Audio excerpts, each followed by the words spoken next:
a little bit about, of course, your position as Indiana Secretary of State. It looked like you focused right away on voter confidence, on election security and safety. Tell us about the importance of that here in Indiana and what your goals are.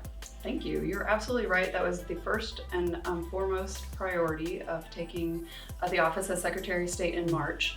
We had a great election in 2020 here in the state of Indiana. Highest voter turnout since 1992. Great to hear. That is great to see the momentum around those numbers during a pandemic when people were deciding to come to the polls, felt safe coming to the polls. We had the PPE equipment.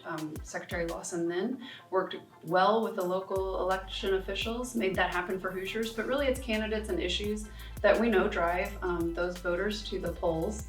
But leaving the polls, Hoosiers felt really good about the process in which they just voted in and the elections process here in our state. So we want to create that energy and momentum that we saw in 2020 and continue to grow on it.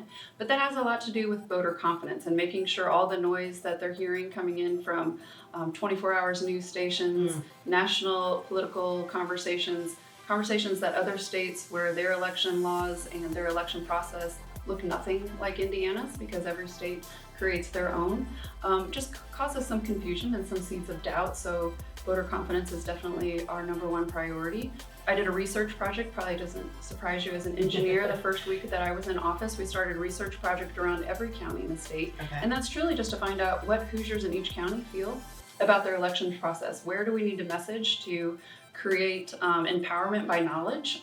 I think if we can educate more voters on the process in which they use, because we take it for granted, because we use it only once a year or once every few years, depending on. Yeah, it probably doesn't get a ton of attention. Yes, yes. And so you're thinking about who you're voting for when you get to the voting place, but you're not always thinking about the equipment and how we secure your vote. So it's time for that type of education.